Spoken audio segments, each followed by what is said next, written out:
Baseball season is finally upon us as we've got BCSL non-division baseball here in our first of many games this year. It's the Maple Shade Wildcats and the Northern Burlington Greyhounds, the reigning Group 3 state champions, here on this Monday afternoon. Hello everybody, we're off to a bit of a quick start. Northern Burlington has taken the field. We've run into a little bit of a rainstorm. Our original scheduled game was canceled, so now we're back here on Dan Wilkins Broadcasting for BCSL non-division baseball. Maple Shade 13-10 last year under Michael Webb, but obviously Northern Burlington, everybody knows their story. 28-2 last season. Central Jersey Group 3 sectional champions and then Group 3 state champions. This is a team that Gene Darling has built from the bottom up, and we're now getting to see their first action of the 2026 season. We'll see a handful of talented athletes on the field this afternoon as we're going to get ready to go. We're just going to go straight into it because this game is starting almost 10 minutes late, and this 2026 season cannot wait any longer. On the hill for Northern Burlington will be Jordan Gilligo. Last season, a 3.00 ERA in 23 and a third innings, 29 strikeouts, 17 walks for the senior right-hander. He's got a career 2.42 ERA, 46 walks, and 57 Ks. So a strong campaign from number 6 could give him a 100 strikeout career. David, I'd like to welcome you onto the broadcast. Our Rowan University associate David Cohen is joining us on color commentary today. Again, a little bit of a jaded start to the season with how rainy and wet it is today here at the farm, but it should be a good one today between Maple Shade and NBC. Agreed. This weather's definitely not ideal, but we got two very good programs on our hand. Northern Burlington, as you mentioned, coming off that Group 3 state championship, and talking with Gene Darling in the pregame, the first 5 hitters are Division I commits. This Northern Burlington team is loaded. Maple Shade lost a couple seniors last year, but they're looking to have around the same mark as they went on somewhat of a run in Group 1, upsetting Pittman in the quarterfinal round. Yeah, Maple Shade made it to the South Jersey Group 1 semifinals, falling to Audubon as our first of 43 games in South and Central Jersey. The road to Rutgers begins right here. The first pitch is away, and it's 1-0. We're underway here in Columbus. Jordan Gilligo facing Cole Mulcahy, senior shortstop for Maple Shade. Again, led by sixth-year head coach Michael Webb, took over the position in 2019. Fastball low half of the zone, called a strike, 1-1. I would say that there's definitely a lot of eyes on this game considering that there are not a lot of games being played today. As the 1-1 is up and into Mulcahy. Yeah, a lot of teams starting the season next week, kind of playing more scrimmages this week as they ramp up for the season. But this is the first day that the NJSIAA has allowed teams to play real competition, as that one's fouled by Mulcahy, counts 2-2. Mulcahy saw him during his junior year and during his sophomore year of Maple Shade, a career .318 hitter, 2 career home runs, 47 hits last year with a .324 hitter, .464 slugging. And again, the 2 big seniors that Maple Shade lost last year in their playoff run was Connor Stratton, a strong right-handed pitcher, and then the slugger himself, first baseman DH Alex Morales. Gilligo ready to go. He gets into his delivery. 2 balls, 2 strikes. And that one's fouled back. Mulcahy stays alive. We'll go over the Maple Shade lineup. We unfortunately do not have our starting lineup graphic ready. We'll be able to roll a lot of that out when the weather is clearer on Thursday, but it'll be Cole Mulcahy at short. Chase Blum is your DH. At third base will be Braden Morgano, the sophomore. Nick Stanton will be the catcher as there's a swing and a miss. Mulcahy goes down on strikes. That is the first out of the season. 1 away. 4 through 6 for Maple Shade. We just talked about Stanton. It's going to be Aaron Wells in right field. It's going to be R.J. Bozarth, the pitcher for Mike Webb and his Wildcats. Then 7, 8, and 9, it's going to be number 18. That is, Ashton Demansky at second base. Then it's going to be Lucas Voiro at center field. And then Edward Leahy in right, or at first base rather. Man. Gusts of over 30 miles an hour today, and it's blowing straight at us. Blum takes a strike, 1-1.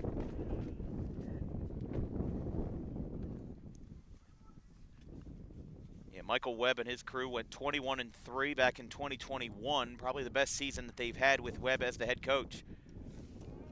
There's another strike called.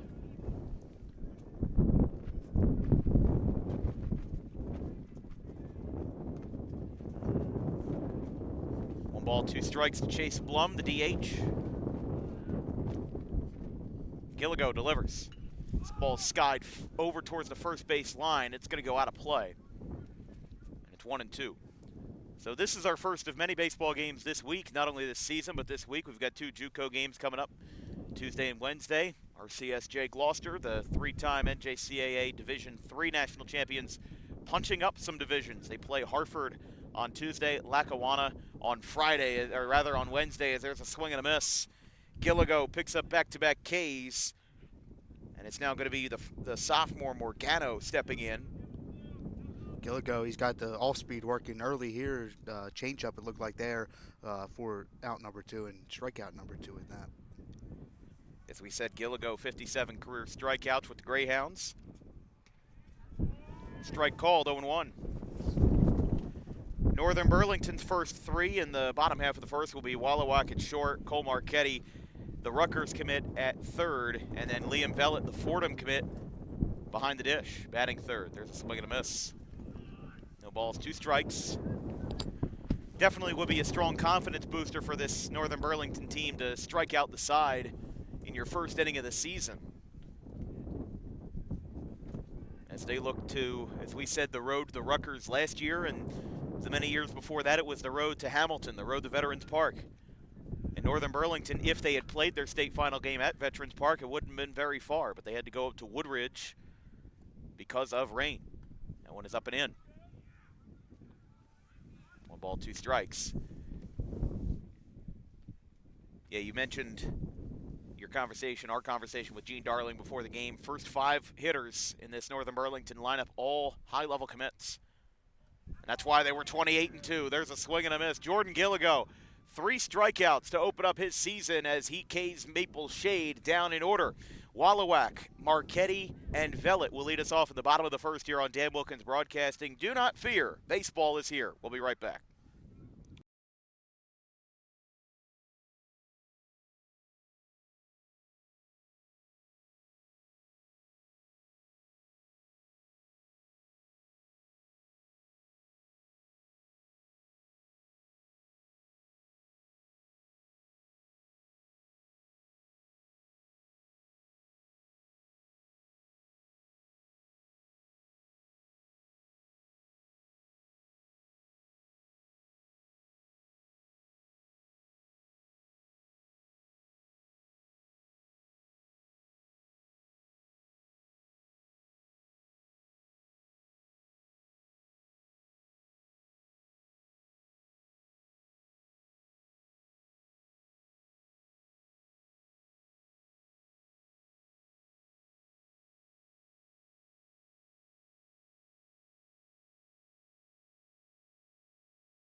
Welcome back. Let's talk about Northern Burlington. They had some of the best offensive seasons that South Jersey has ever had to offer in 2025. They were first in hits, first in runs, first in doubles and home runs, and first in batting average and slugging percentage. But then you talk about their pitching stats.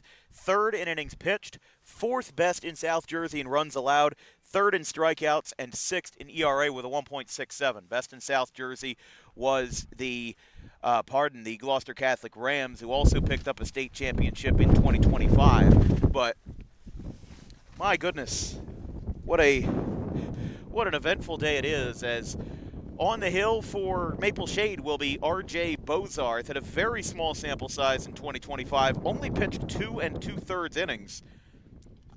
Unfortunately, his ERA did not stand to benefit, had an 18.38 ERA last season.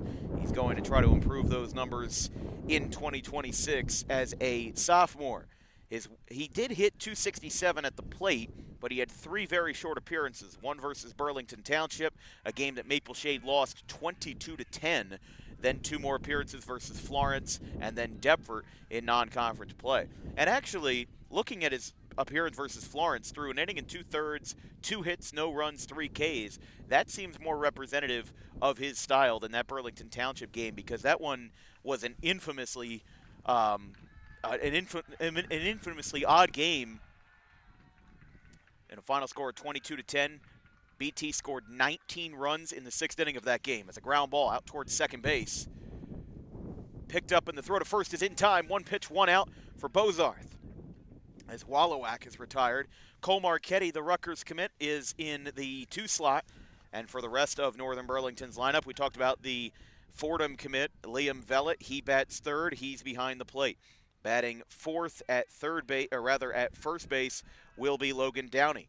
Jordan Gilligo is the pitcher, batting fifth, and then it's going to be the second baseman in Brenner Porgesem, the sophomore.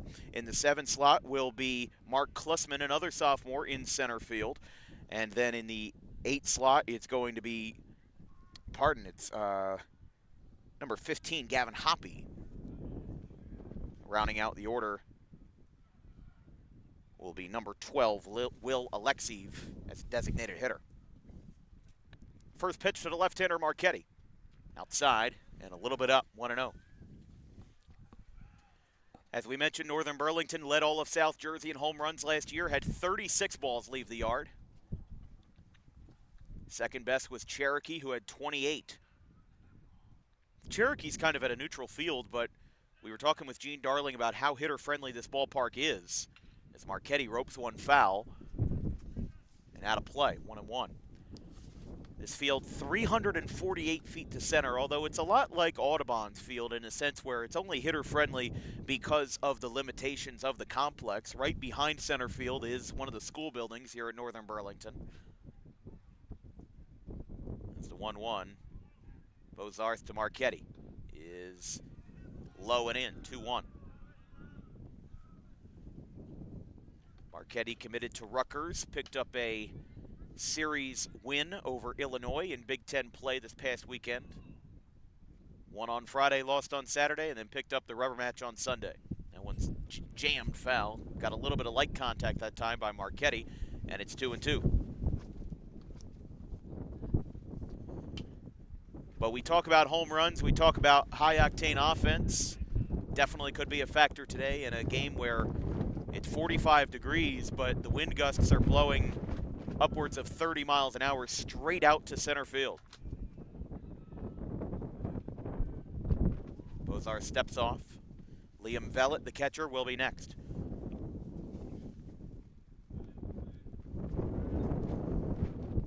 2-2.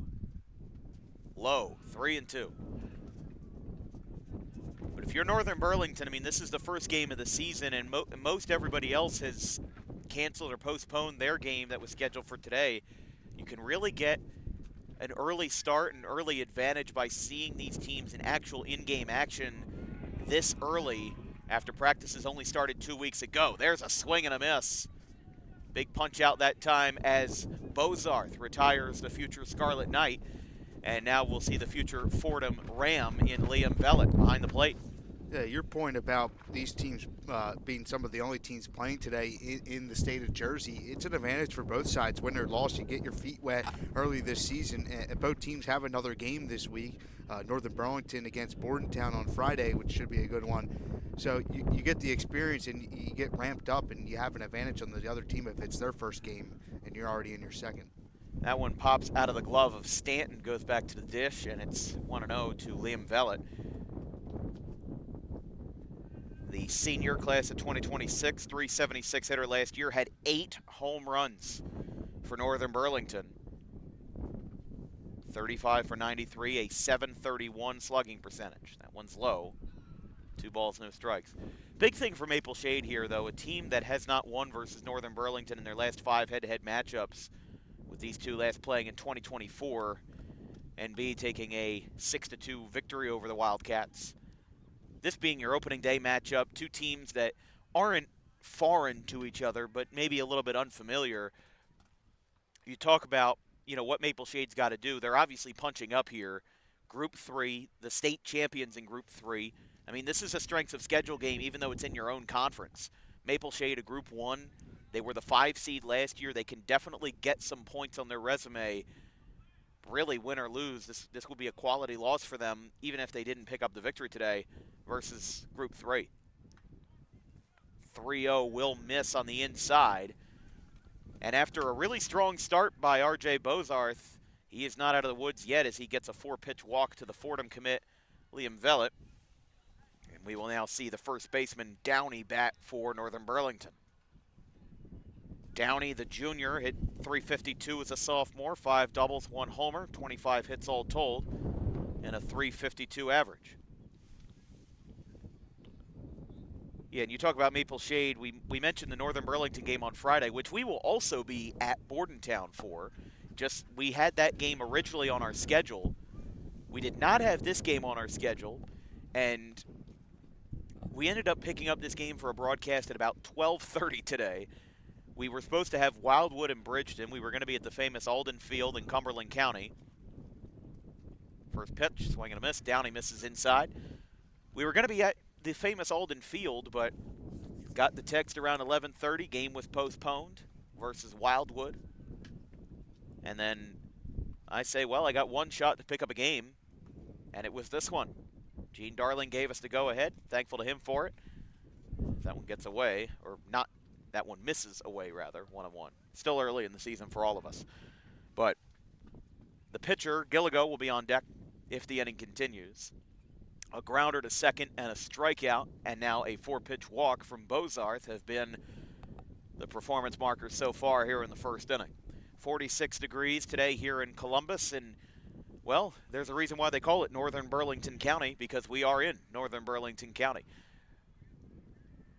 In half South Jersey, half Central Jersey territory. Another pick off the first, not in time.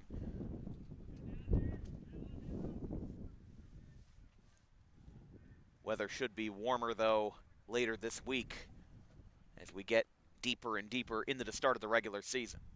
Can't get much colder. It's the wind, though. That's the problem. Yeah, the wind. This would be a regular 45-degree day, and it wouldn't be that bad if it's not for the fact that there's 35-mile-an-hour winds.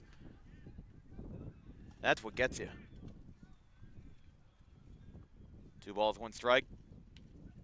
Strike at the knees. Good call there. 2-2. Again, yeah. Gilligo will be next if the inning continues. Yeah, that's where Bozarth's got to keep the pitch down at the knees. With this offense, like we went over the numbers before they came to bat, and they can hit the ball out of the yard. You got to keep it low against them. Highest slugging percentage, batting average, and others in South Jersey. Most runs, most hits, most RBI. And for what it's worth, when we talk about those numbers, we talked about most hits.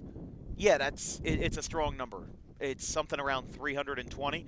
The next team, Cherokee, only had 280 hits. So Northern Burlington is leaps and bounds ahead. It's on the 3-2. Runner goes. It's off the glove of Mulcahy. Goes into left field for a base hit. Now going over to third. Northern Burlington will get 2 runners on here as they'll get men on the corners.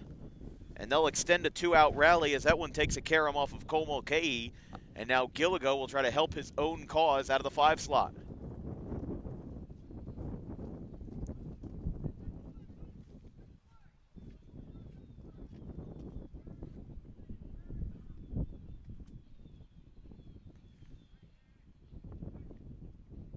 Northern Burlington, though, 28-2, only one loss the one loss that they did have was in the Diamond Classic to Haddonfield, who ended up making the final, lost to Mainland. Their first loss was to Mainland. Haddonfield also, though, had a strong run as the 24 seed. Made it to the Diamond final. But then their second loss was a post-cutoff loss to Gloucester Catholic. Would have loved to be here for that game. It was 7-1 GC. It was 2-1 going to the 7th. Gloucester Catholic scored 5 runs in the 7th. And that was a game where Gloucester Catholic hit 3 home runs, one from Jack Mastero, one from Brody Gates, and one from Jude Morgan. And you could see why in such a hitter-friendly ballpark. Upstairs. This inning was working really well for R.J. Bozarth. 2 great commits in Wallowak and Marchetti, 2 high-level ball players, and then that 4-pitch walk and the error on Mulcahy has really thrown things for a loop, as there's a strike called. Held on the red light that time, and it's 3-1. And again, Maple Shade went down in order in the top of the first. 3 strikeouts for Gilligo. Bozarth looks over to first. 3-1. Another fastball right down the pipe. Count is full.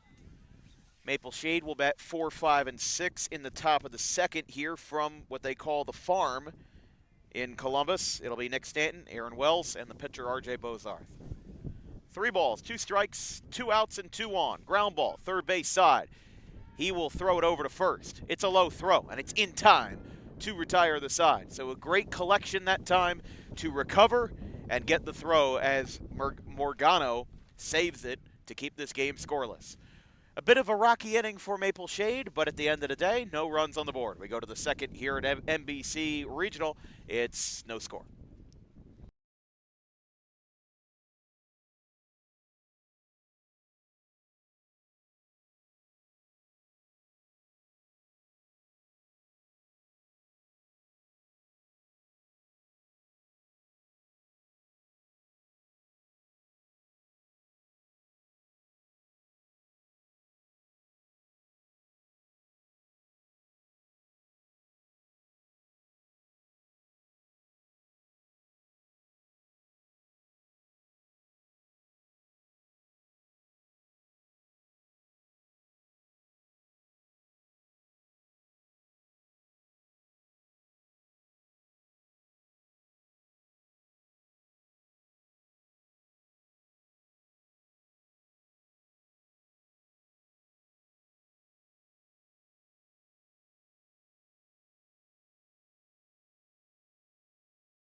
Welcome back from the farm. No score after 1 frame here at Northern Burlington. Jordan Gilligo looking to attack 4, 5, and 6 for Maple Shade. Starting out with their number 4 man, Nick Stanton, behind the plate. The ground ball sharply hit foul. Really like Nick Stanton as a hitter. We saw him in at the Trenton Thunder Ballpark last April versus Holy Cross, another very cold game. Maple Shade won it 6-3. Stanton had a 2-run triple in the game.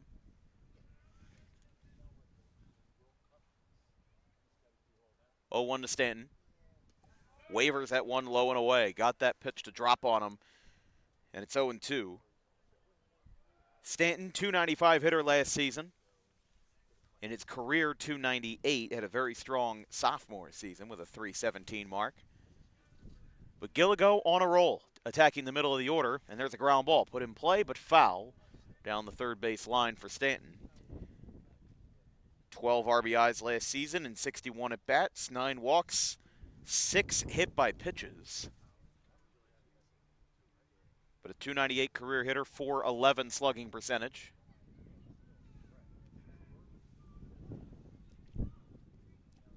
Gilligo ready to go. Still commanding the zone. The 0-2 is upstairs. Again, it'll be Stanton, Wells, and Bozarth for Michael Webb and the Maple Shade Wildcats.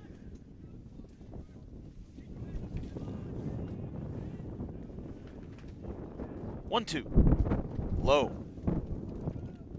And again, you got to imagine this wind. If you're standing on that mound 60 feet from home plate, not only does it affect the ball, it also affects the pitcher. It affects the batters. I mean, it's a stiff wind that's blowing straight out. You got to imagine if you're a hitter, you're excited to finally get some at-bats going in a park that's going to reward you. If there's a ground ball, third base side, picked up by Marchetti. Throw to first is wide. That one just skips off of the first baseman's glove. The throw came in a little bit low that time. And that's going to be scored as an error on Marchetti. First base runner of the game for Maple Shade. That's going to bring up Aaron Wells in right field. That wasn't a bad play by Marchetti by any means. I mean, listen, he got down, he did everything that he had to do on the actual play where he got the glove, he got the ball, did everything that he needed to there. And that play could have been made at first if you had, a bit of an extra stretch by the first baseman, but one circumstance turns into another, and Maple Shade's got a base runner. Yeah, I agree with you that he made a good play on it. I think he had a little bit more time to release the ball to first base. It was just a bad throw, and it was almost dug out by Downey. Yeah, we wouldn't be talking about it much if it was, regular 5-3 ground out, but it's because, obviously the miscue on the play changes things a little bit. So Maple Shade has their first base runner, and this will now bring up the right fielder Aaron Wells, as that one misses up and in.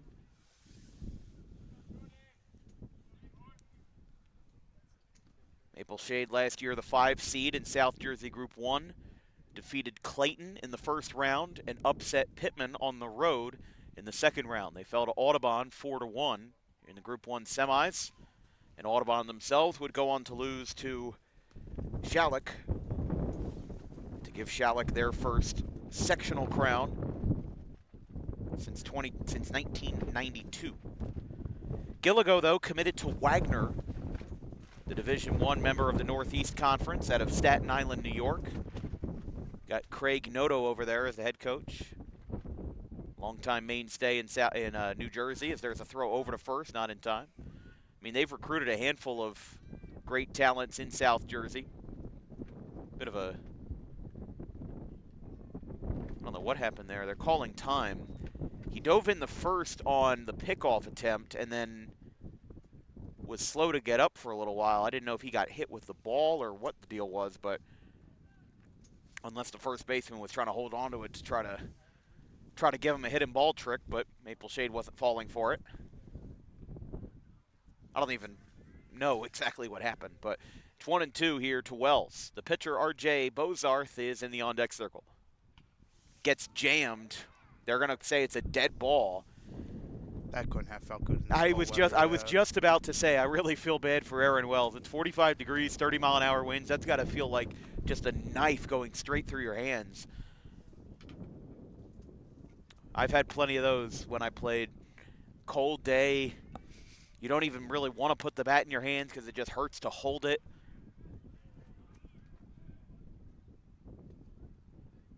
But the 1-2 is a ground ball foul over towards the Maple Shade dugout. Again, Maple Shade's best year in recent memory was 2021, where they went 17-3. But a 3-loss season that ends in a first-round upset at home, and then a 2-loss season for Northern Burlington that gave them a state championship, two very different perspectives. As there's strike 3.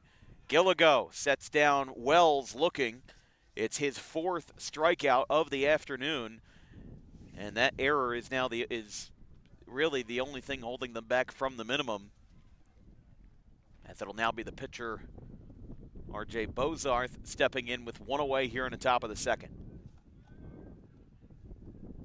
Gilligo from the stretch. This is low and away, 1-0.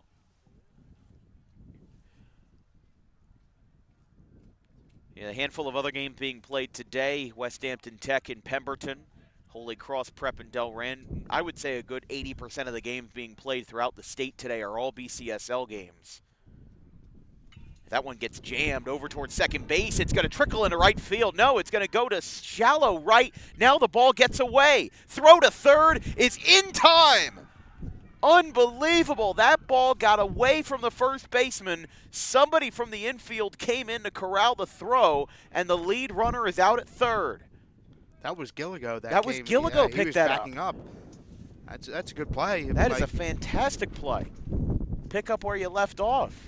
And they get the second out of the inning. And that is why a team like Northern Burlington was a state champion last year with defense like that. You make up for the miscue. I mean, obviously, that throw was a little bit wide by Porgesem, went down the first base line. And then Gilligo was able to back it up, fire the ball over to third. That's a play that's going to get you some looks because that's just high IQ defense right there. 2 away here in the top of the second. So that's going to be scored as, I mean, the runner is safe at first, but the runner also did not advance on the bad throw, so it's not an error. It's going to count as a 4-1-5 fielder's choice, if you can believe it. But I'll give credit to Maple Shade after the first 3 went down in order. Didn't know how many strikeouts Gilligo would wrap up, but they've been putting the ball back in play. Throw over to first, not in time. Super late call on the pickoff there. Umpire hesitated to put up his hands. It's our first game, too. That's true. I'm not one to harp on the umpires very often. I'm just making an observation. Although these guys probably also worked some scrimmages. Yeah. Definitely a different environment, though. And I mean, David, you're an umpire as well. Mm-hmm. Had a lot of those experiences. Definitely don't like the cold games as an umpire because high chopper out towards short. They'll flip to second, and they'll get Bozarth retired to end the inning. So we go to the bottom of the second as Maple Shade threatens with a few runners, but strong defense holds Northern Burlington holds Maple Shade off the scoreboard. It's the first game for umpires. It's the first game for broadcasters as well. We're through a frame and a half here in Columbus. It's no score.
here we go.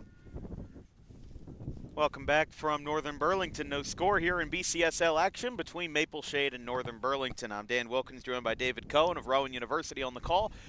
Got a fun DWB opening week schedule coming up. 2 junior college games back-to-back tomorrow and Wednesday. It's Hartford and RCSJ Gloucester, 3:30 p.m. tomorrow. That ball is lifted foul down the left field line. And then on Wednesday, Lackawanna, the NJSIAA Division II out of Pennsylvania, and future Pennsylvania Athletic Conference member, PSAC member, starting just next year. Lackawanna visits RCSJ, 3:30 p.m. on Wednesday. The 0-1, swing and a miss. 0-2 now to Porgasem, to Klusman.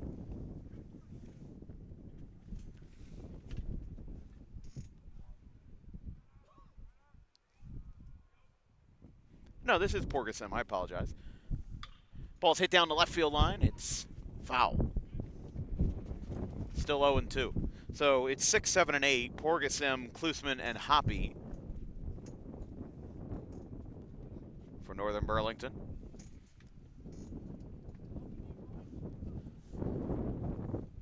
One of the players we were talking to mentioned how fierce the wind is because it's just an open field behind us. It's the same problem that there is at our CSJ because there's no trees to stop the wind, and there's no trees with leaves on them that can deflect it. That one misses low by Bozarth. It's 1-2. Porgasem, the second baseman in today's ball game.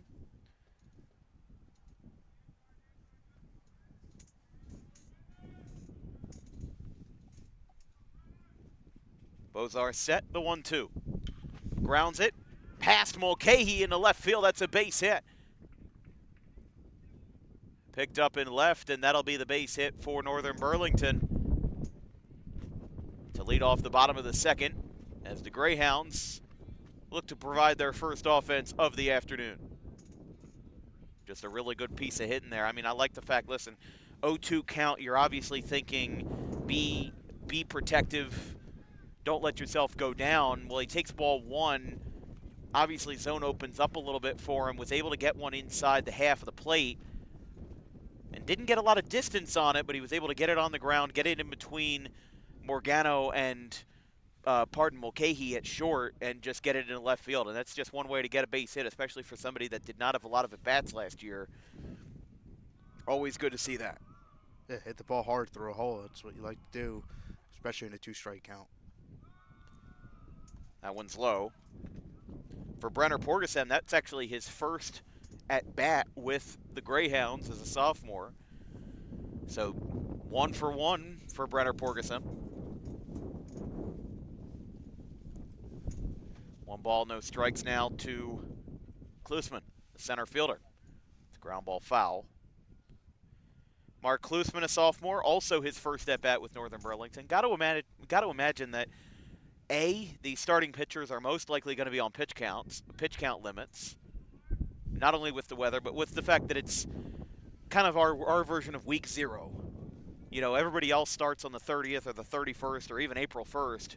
These guys are getting an 8 to 10 day head start. Is that ball roped into left center? How about the two newcomers, both with base hits in their first at-bats? Porgasem and Klusman, both with base hits to left field. And Northern Burlington's got 2 runners on here in the bottom of the second. Yeah, some really good swings in the early going. They're getting advantage of those balls that are left up in the zone. Like I said, Bozarth, he's got to shoot the knees if he wants to get this deep lineup out. And it's especially deep knowing that, you know, the 2 guys that didn't have any varsity at-bats last year, Klusman and Porgasem, now in their first at-bats with the Greyhounds, picking themselves up some base hits. This is going to be Hoppy, the left fielder now. Gavin Hoppy, the junior, 15 at-bats last season, 5 hits, 5 walks, 4 stolen bases coming out of the left side. Bozarth looks over to first. Showing bunt, it's popped up. Runner's got to go back. No, they will advance as the ball drops. He is safe at first, and everybody is safe. So even with the hesitation, Northern Burlington drops a bunt to perfection. Hoppy got that one up in the air, and when the ball dropped, you saw that Klusman and Porgasem, those runners, they hesitated to move, and once they did, they were on a great trajectory as they got that one in there. Bases are loaded here with nobody out, as this is kind of a sign of what we saw in the first inning, but this is a much more dire situation here for the Wildcats, as this will be the number 9 hitter.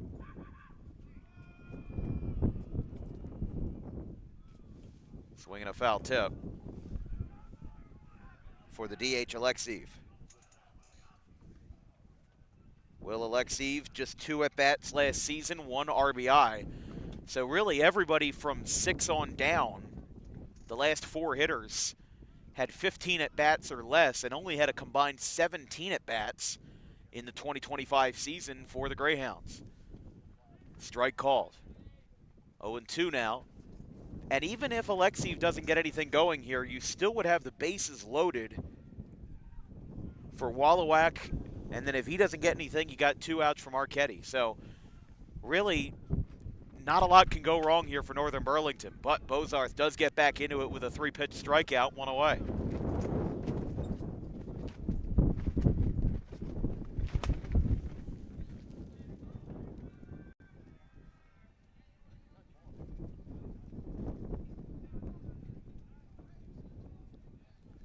Back to the top of the order now. For Brett Wallowak. .338 average last year, as now Michael Webb's going to come out to the mound to talk to Bozarth here to discuss the situation. With bases loaded, 1 out. Wallowak, a .338 hitter last season, .279 career. 2 home runs last season out of the 36 that Northern Burlington had. He had 18 RBIs. But again, for a team that led in every single offensive category, or nearly every single offensive category in South Jersey last year, not all that surprising that they're going to be looking for another successful campaign. Oh my goodness. Camera almost flew away.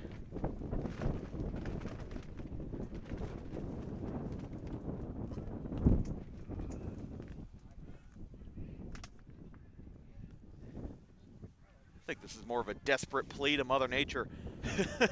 Corners in here for Maple Shade. I really like that. A lot of speed at the plate. You want to try to cut down that run with it. It's going to be tough to turn 2. Swing and a miss by Wallowak. 0-1 after the strikeout. A 9-hitter.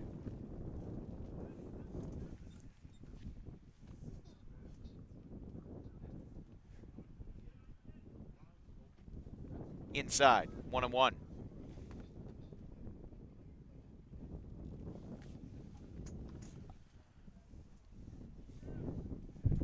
Wallowak grounded out to second in his first at bat. 0 for 1.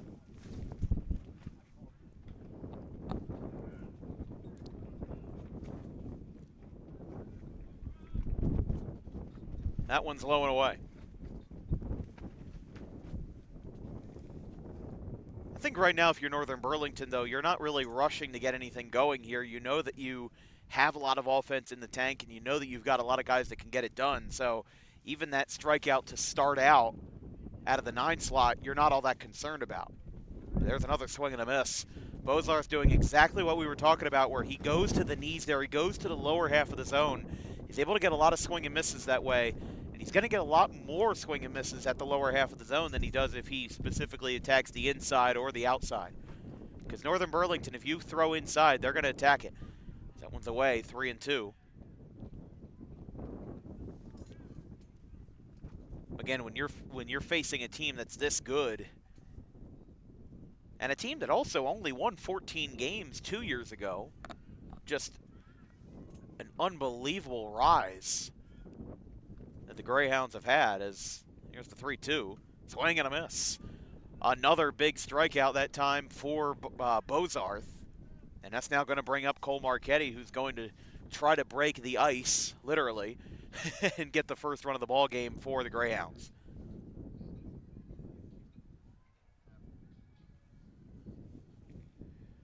So just as we were talking about Northern Burlington, if this happens, then they'll have somebody to back them up. This is your last shot here. Outside 1-0. So back-to-back strikeouts by Bozarth. I mean, obviously he's been settling in here. You give up 3 straight hits and then 2 straight strikeouts and 1 against the leadoff hitter, man. If you can get out of this, some momentum going to that Maple Shade dugout. Yeah, definitely something to fire these guys up. Because obviously I think Maple Shade knows that they're, really punching up in this game, not only as you look at the team's records, but if you look at power points, Maple Shade a Group 1, Northern Burlington the best Group 3 in the state. even if they hold their own for as long as they can, it's still going to give them at least something to go home with here in opening week. Strike call, 2-1. But again, Bozarth is going to attack that lower half of the zone. And if you're able to get strikes, if you're able to get swing and misses that way, that's going to take you a long way, especially for a guy that had an 18 ERA in just 2 2/3 innings as a freshman last year. This kid's a class of 2028 right-hander. 2-1. Breaking ball. And it misses, 3-1.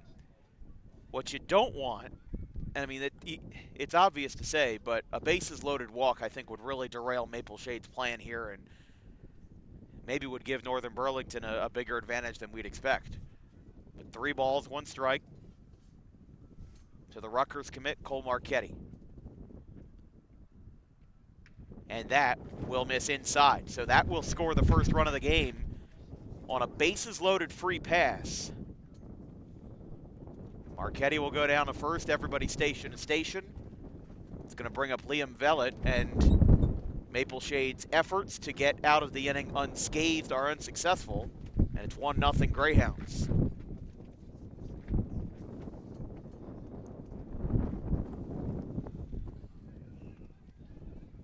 Good patience there from Marchetti, just not trying to do too much and get the Greyhounds on the board. I think he knew that he didn't want to be the last out, and even if it means not getting contact on the ball, he still was able to get a run home, still able to move everybody up. And in a situation like this, obviously a net benefit. 1 ball, no strikes to the Fordham commit, Liam Vellet. That ball's hit out towards left field. That's going to drop for a base hit. Coming in, 2 runs will score. It's the youngsters for Northern Burlington. And then the senior, Liam Vellet, 2-run single. The 2-out rally comes to perfection there. And it's a 3-0 game. Liam Vellet taking that one to left field. Got it in front. Just a simple base hit that time, moves everybody along. And now Michael Webb coming out again. That means a pitching change. Yeah, so we talked about pitch counts, mentioned that a lot of these guys are probably not going to be in the game for too long, and Michael Webb will make his first change of the afternoon. Liam Vellet, though, 2-run single to left field, opens up the ball game for the Greyhounds. It's 3-0. We'll be right back.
Here we go.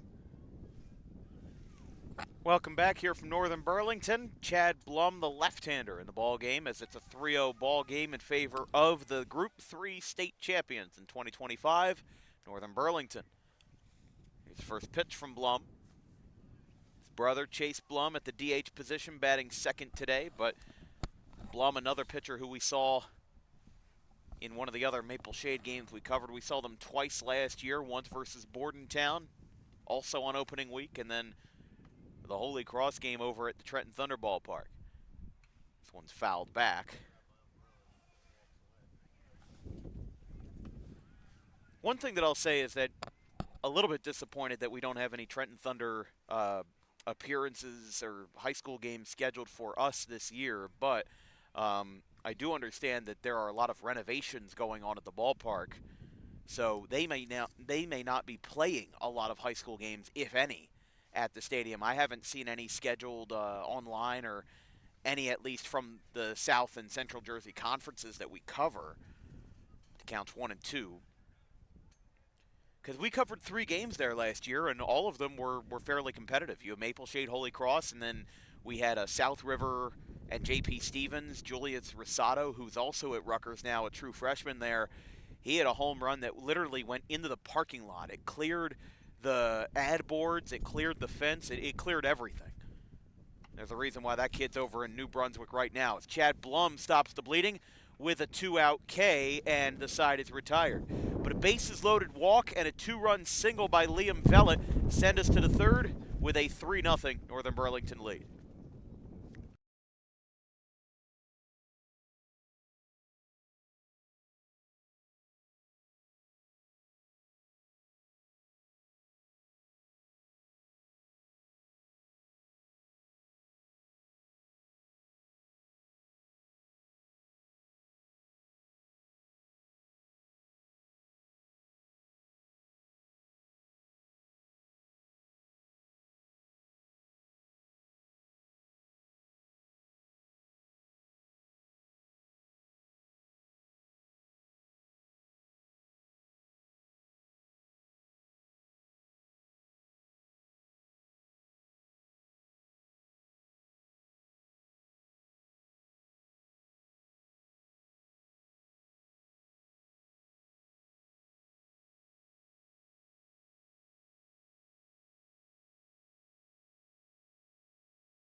Welcome back.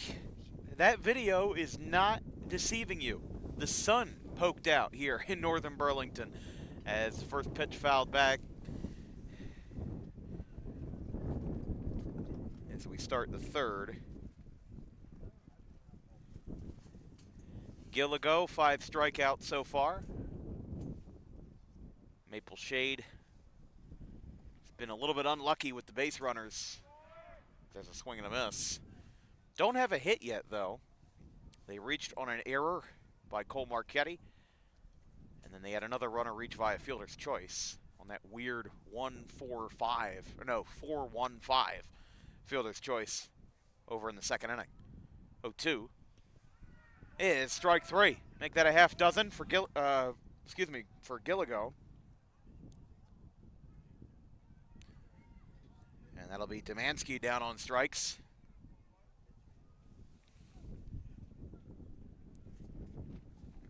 Pardon, that's Voiro down on strikes, and now it'll be Leahy, the batter.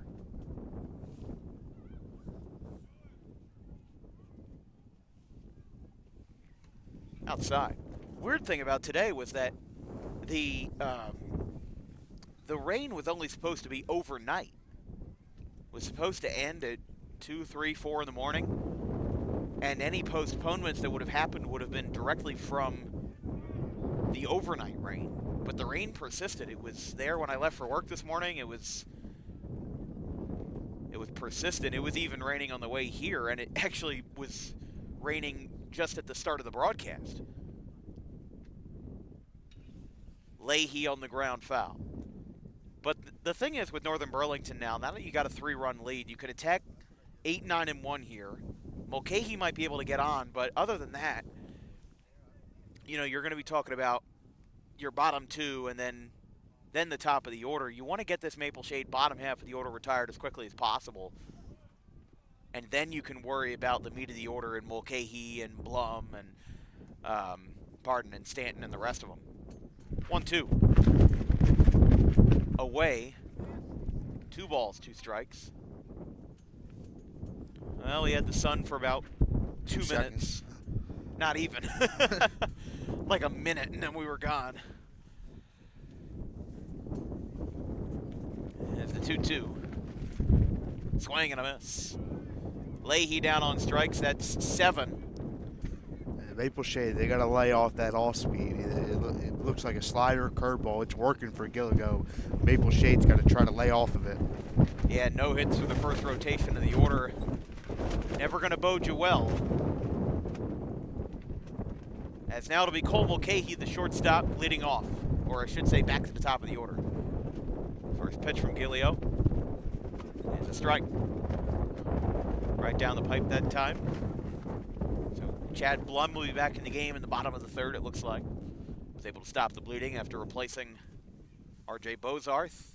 Bases loaded, walk, and a 2-run single by Liam Vellet. There's a strike called. 0-2.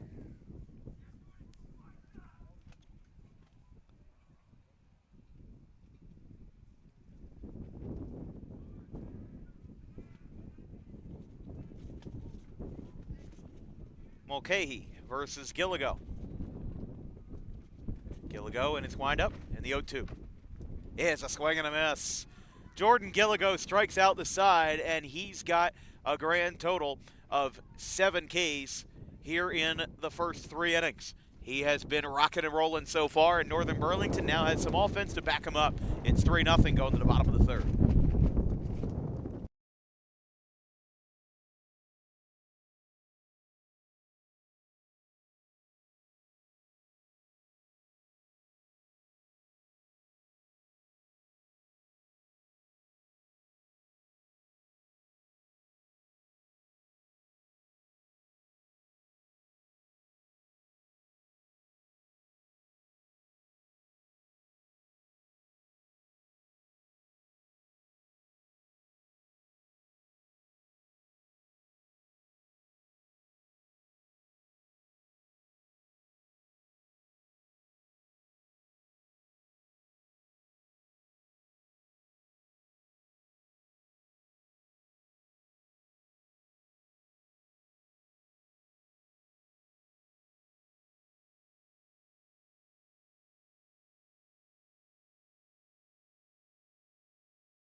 Go ahead.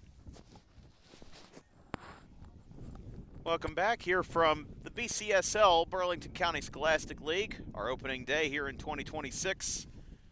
Chad Blum, the pitcher.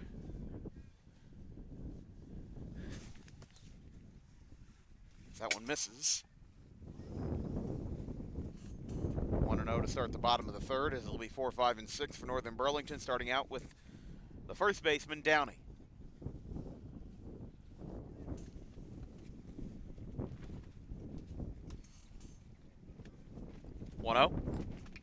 Both popped up foul and out of play towards the football stadium and track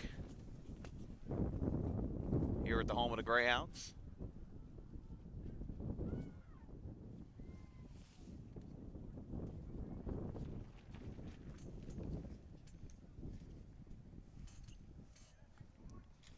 One ball, one strike. That one's left up, and it's 2-1.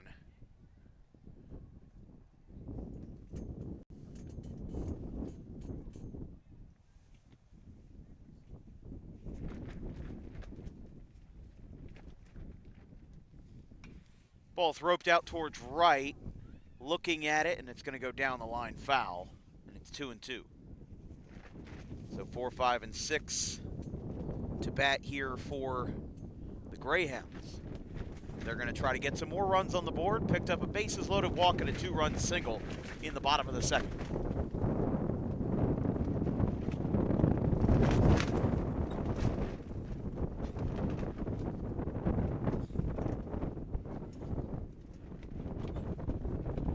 Two, up and away. Yeah, this wind, it's affecting the pitchers, it's affecting the batters, it's affecting everybody today. And you're going to continue to see everyone affected by it as long as this bad weather keeps sticking around. It's going to get to 71 degrees on Thursday, though. That one's up and away, ball 4. Blum lost a little bit of control that time, and it's a leadoff walk for the Greyhounds.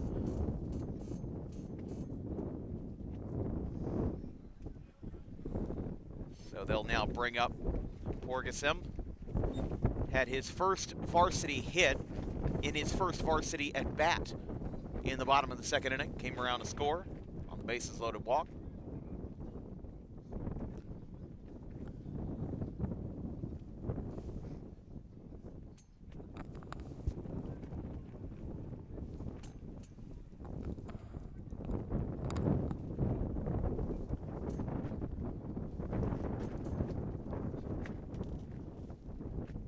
First pitch, upstairs, 1-0.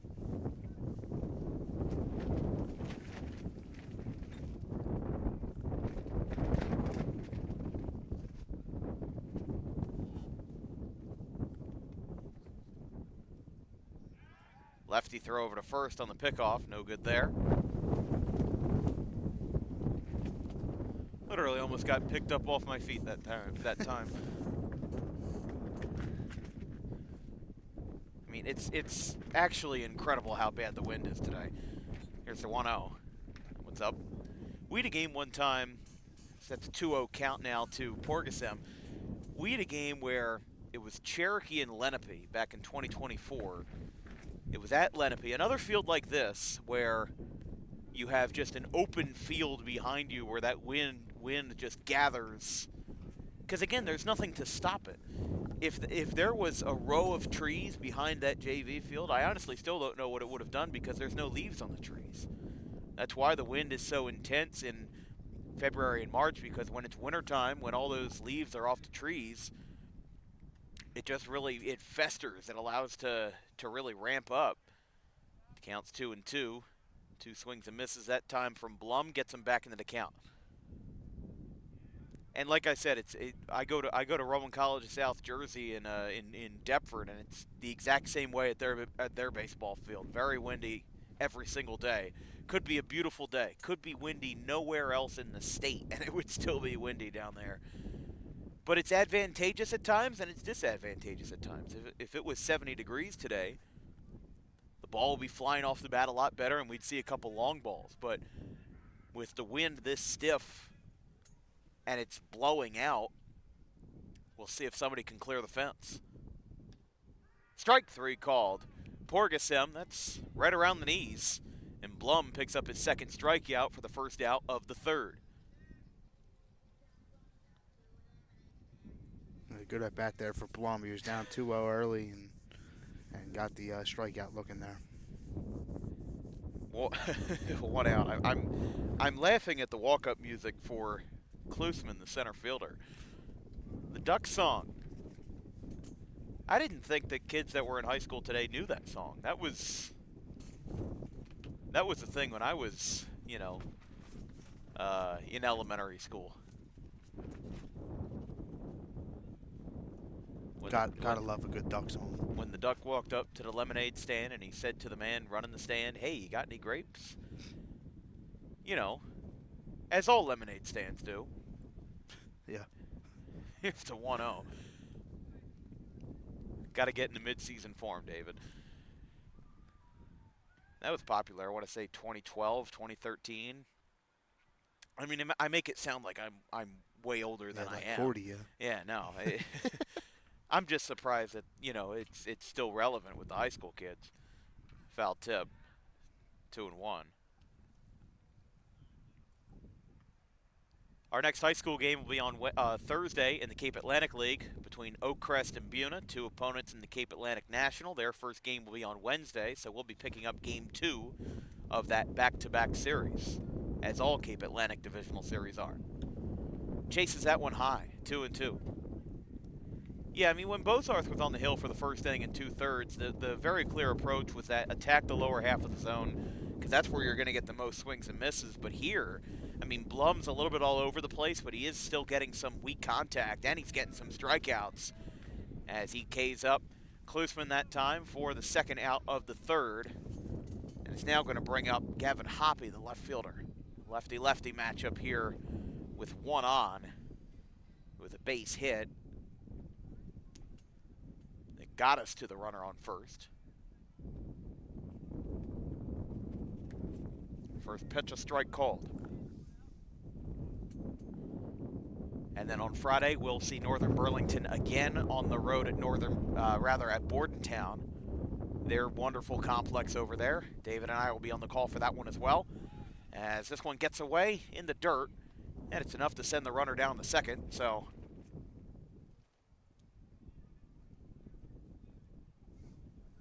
Runner in scoring position for the Greyhounds with a 1-1 count, 2 away in the bottom of the third.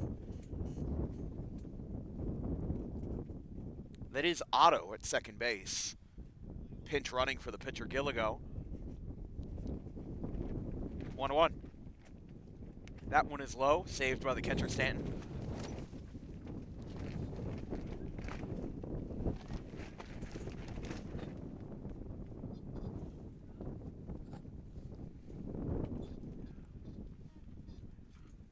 Two balls, one strike. Up and away. Very similar to the last inning for Maple Shade. They had everything going for them. They had a good run going.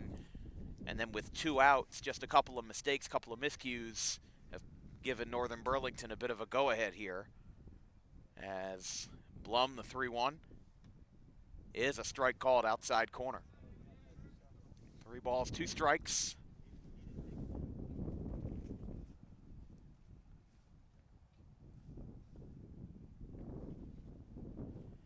Maple Shade looking to keep the Greyhounds off the board here in the third.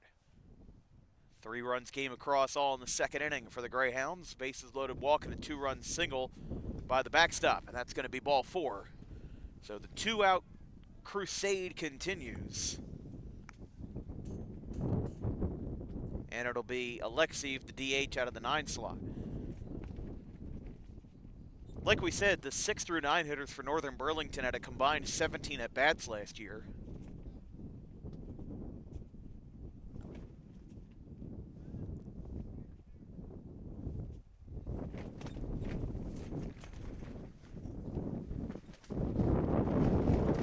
One 1-0 to Alexiev, who only had 2 at-bats but did have an RBI.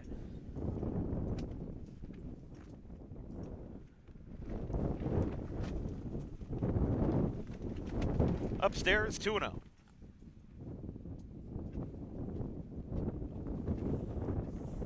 For what it's worth, decent crowd on hand. A lot of fans lining the foul lines with their lawn chairs. Not a whole lot of permanent seating though outside. There are some fans that are sitting in the football bleachers, but the football bleachers are obviously the other way, so they're kind of they're facing backwards, if you will, as that one's foul, 2-1. But you make the best with what you do. I mean, it's some folks up there. I mean, it's a high angle. Get to see the field real well. I remember doing that when I was reporting on a game at Delaware State a few years back. They were playing Central Connecticut. A swing and a miss, 2-2. And there were some football bleachers. There was a football practice field that was in the same angle as where that gentleman is standing on the first base line, and decided to go up there, take some pictures, and it makes for a nice angle when you can see the field almost from the top down. There's a swing and a miss. Chad Blum with 3 strikeouts, but he does give up a walk and a base hit. We go to the top of the 4th as Northern Burlington kept off the scorecard. It's 3-0 after 3.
No concerns for Jordan Gilligo as he's got 7 strikeouts in 3 innings. As we go to the top of the 4th, it's a 3-0 ball game in favor of Northern Burlington. Scoreless in the first, scoreless in the third. Northern Burlington scored 3 runs in the 2nd inning to get the scoring started as there's a swing and a miss. 0-1. I mean, when you can have a very nice pitching performance like this, obviously offense is a plus, but not blowing them out. Playing a decent ball game as this one's straight away center field. It's caught. That'll be the first out of the inning as Chase Blum flies out to Klussman, the center fielder. This is going to bring up Morgano now, the sophomore, manning the hot corner here for Northern Burlington. So yeah, by the time we see Northern Burlington on Friday, 5 days from now at Bordentown, it'll be 62 degrees. Which, funny enough, the temperature at first pitch was 46, but the 30-mile-an-hour wind gusts certainly make it feel a whole lot less than 46, as that's a strike call. But we'll be seeing Northern Burlington at plenty of different points throughout the season. May the 7th versus the Ranney School in the Shore Conference. It's going to be a great pound-for-pound matchup. That one's poked into center field, a base hit. Go out to center as there's a base hit for the number 3 hitter, Morgano. He'll give Maple Shade a base runner here in the top of the 4th with 1 away. We now go to Stanton, the catcher, and the cleanup hitter here for the Wildcats. good hitting there for Maple Shade. That's what they needed to see if they can take advantage of it now. The pitching and defense has been pretty solid for the most part. They need to limit the 2-out base runners, but here they need to get going more on offense.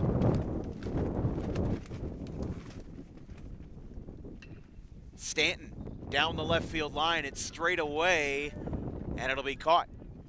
2 outs here in the fourth. Catch made down the left field line, and it'll send the runner back to first as that one got retrieved out and left by Hoppy. Yeah, and again, when you're in a very hitter-friendly park like this, I've seen guys like Klusman and Hoppy that are maybe 10 to 20 feet, let's meet in the middle and say 15 feet from the outfield fence. I mean, when they're playing deep versus a guy like Stanton who, you know, really by all means is a power hitter. I mean, where Klusman's standing right now, again, he's probably about 15 feet from the outfield fence. But when you are that close to, when you're that close to the fence and when there's no warning track, you don't have a lot of room to run around. So you better hope that the ball's either in front of you or at least right at you, because you don't want to have to backpedal that far if you're not going to have any room. 0-2 here to the number 5 hitter, Aaron Wells, the right fielder. We'll have 1, 2, and 3 for the Greyhounds in the bottom of the 4th inning. 3-0, they lead this one here on opening day. Strike 3 called. 8 strikeouts for Jordan Gilligo, who has been given a go here in 4 innings here in Columbus. Greyhounds will look to get some more. It's 3-0.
Welcome back here from Northern Burlington Regional High School. This broadcast is brought to you by Harper Driving School.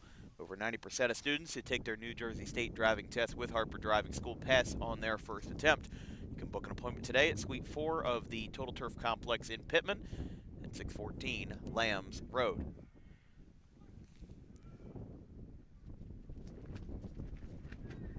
Chad Blum still in the ball game in the bottom of the 4th. First pitch missed for a ball.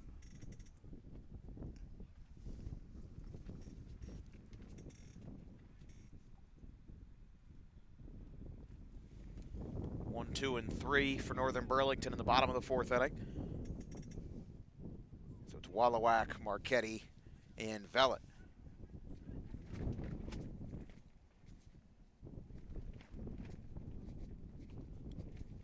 There's a strike. Wallowak committed to Marist of the MAAC. 7-time conference champion, 21 major league picks. Pretty sure that's, I know it's New York, but it's I don't think it's all that far upstate as that hits Wallowak. I'll give Northern Burlington a base runner here to start the fourth, as now Marchetti will bat. But, yeah, looking at, the commits in this lineup, you talked about the first 5 that they've had, which, Gene Darling obviously prides himself on the fact that this team has worked so hard for the accomplishments that they've had. But not only do you win a state championship, you set up a lot of these players for success down the line, by having these opportunities.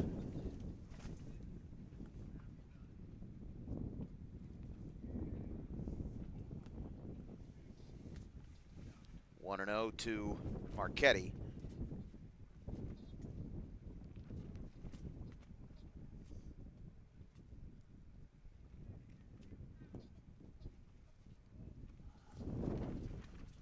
Inside, 2-0. But again, Wallowak, Marist, Marchetti, Rutgers, Vellet, Fordham, and then Logan Downey to Villanova, Jordan Gilligo to Wagner. So then you go from that to the bottom 4 hitters all having 17 combined hits, as that's going to be roped into right field. That's going to get to the glove of Wells. On his horse to third will be Wallowak. He is safe. That's a base hit for Cole Marchetti. He reaches base for the second time today, as that's going to be a no-out single. Puts Maple Shade on the ropes here with nobody out, with back-to-back base runners. The hit by pitch to Wallowak, and then a base hit to Marchetti.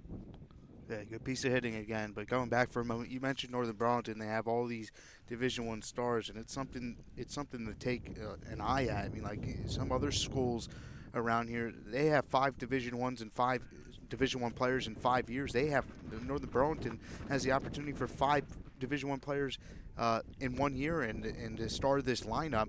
And we mentioned how just 2 years ago they had 14 wins. It's really something that they're going to continue to be really, really good. Yeah, 2024 they were 14, 10, and 1. So to go from that and quite literally double your win count, go 6-0 in the Liberty. The toughest division really in the BCSL, and one of the toughest divisions in South Jersey. You've got Northern Burlington, and then you've got Burlington Township, Delran, and Cinnaminson. Cinnaminson scheduled to play today versus Mastery Camden, as this ball's hit out towards left center field, going over. He'll make the catch. Run will score, and it's 4-0 on the sac fly by Liam Vellet. So he's got 3 RBIs today. That's the first out of the inning.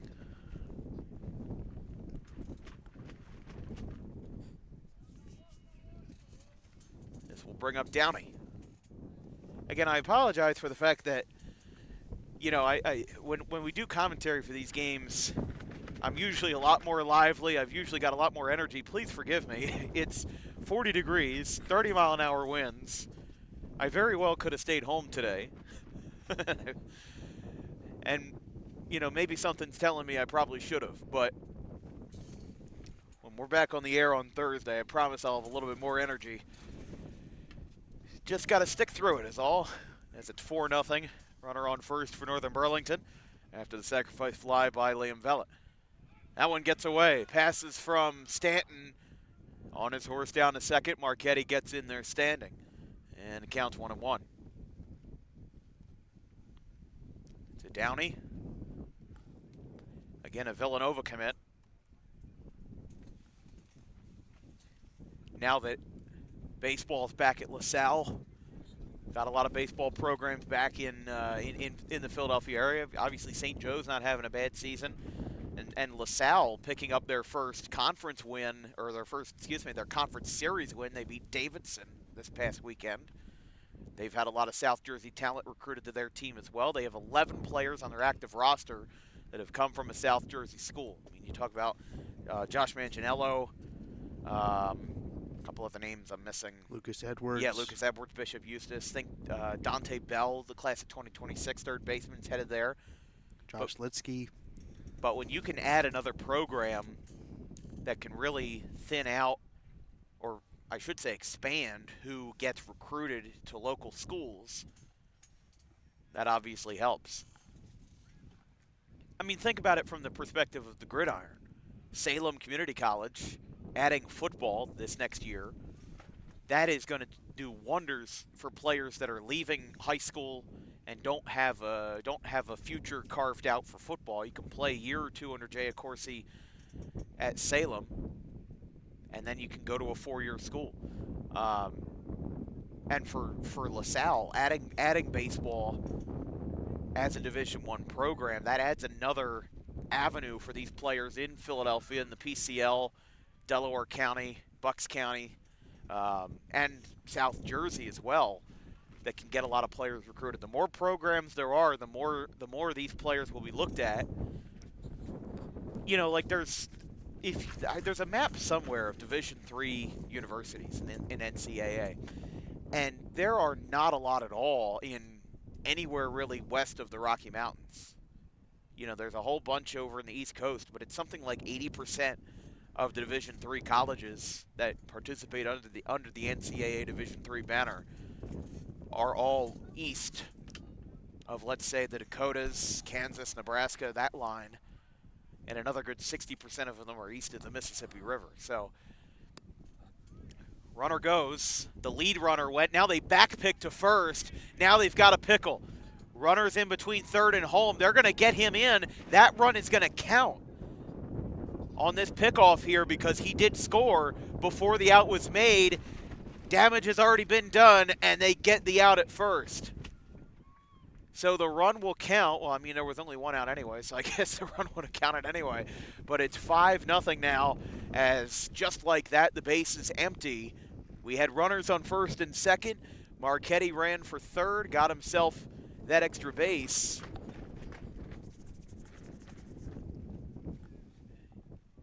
And it's now a 5-run lead for Northern Burlington as they still keep Maple Shade off the scoreboard. As that pickle throws a wrench into things, but we've now got a 2-0 count here to Downey. Or, excuse me. It's very hard to tell from the outfield. My apologies. Downey walked, I think. Yeah, so it's Gilligo. I don't even have my scorecard out because it's so cold that it's nearly impossible to keep anything on the ground. Hey, I just noticed there was a scoreboard over there like 2 seconds ago. I've been trusting that all day. 3 balls, no strikes. That one's upstairs. It's ball 4, so that is back-to-back walks. Just the last one was negated by the pickoff and the subsequent pickle. So Gilligo reaches base, and now Porgasem, second baseman, will bat here with 2 outs in the bottom of the 4th.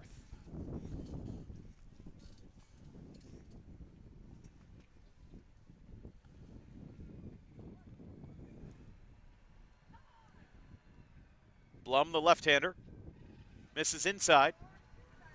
1-0. Runner on first for Northern Burlington with 2 away.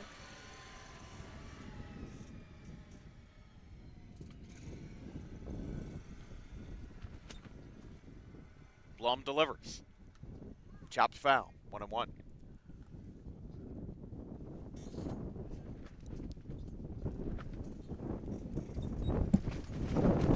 Oh. Our table actually lifted off the ground for a second. It's been hard to hold everything together today. No one's outside, 2-1. And to think about that, it was actually warmer when we did our first baseball game of the year back on February the 21st versus DeSales and Rutgers Camden. It was 55 degrees that day. It was warmer then than it is today. That ball is going to sail. It's going to go past short into center. Runner will hold. So it's just 1 base advanced on the stolen bag. The count is now 3-1.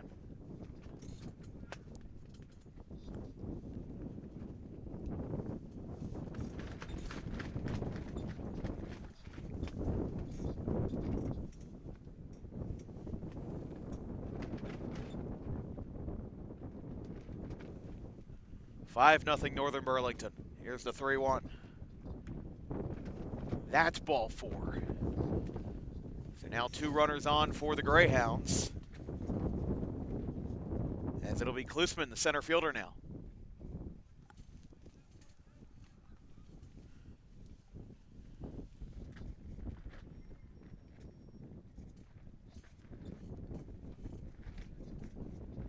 Blum trying to get out of the jam. That one's up and away. Definitely losing a lot of his control here. Asking for a new baseball.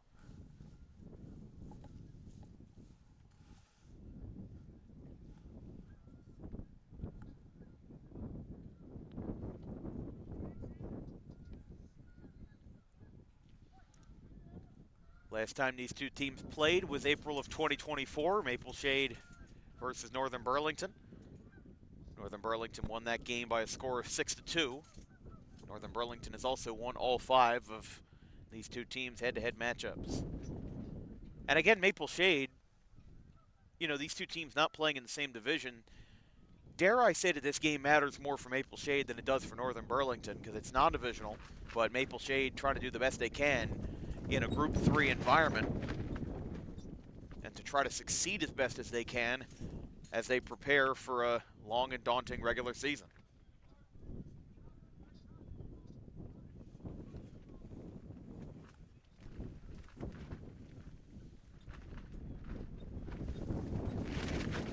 Two balls, one strike. Klusman pops it up. It's going to go over the head of the first baseman and out of play over towards Leahy.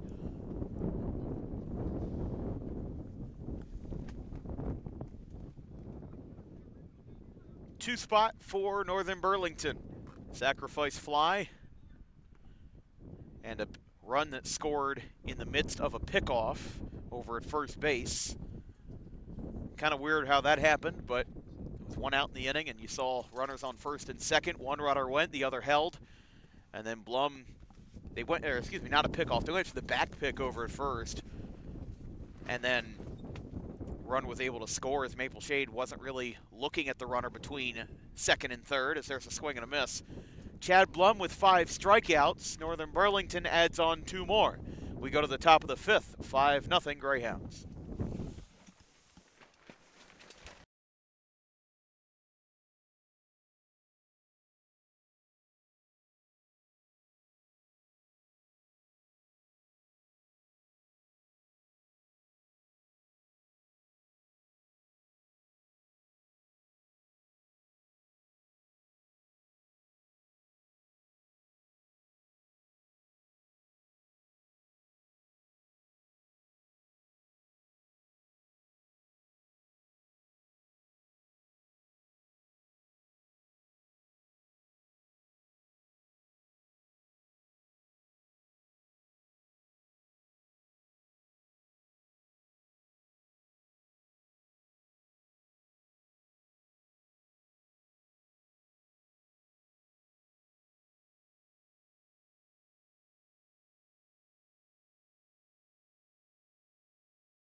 Cole Marchetti in the ball game. He replaces Gilligo, who had 7 strikeouts across 4 innings. Marchetti last season 30 innings, 1.63 ERA, 55 strikeouts and 12 walks. In his career, already over the 100 strikeout mark, 103 in his career with a career 2.11 ERA. So Marchetti's had a little bit of everything here for the Rutgers commit, as one of South Jersey's top two-way players gets his first opportunity of the season. At the plate from Maple Shade will be Wells. Check that, Bozarth. Bozarth, Demansky, and Voiro. 1-1 is outside, 2-1.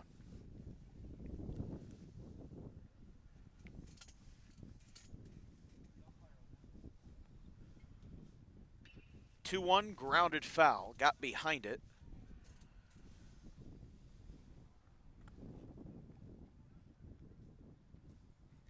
As we mentioned countless times so far already, Marchetti committed to Rutgers.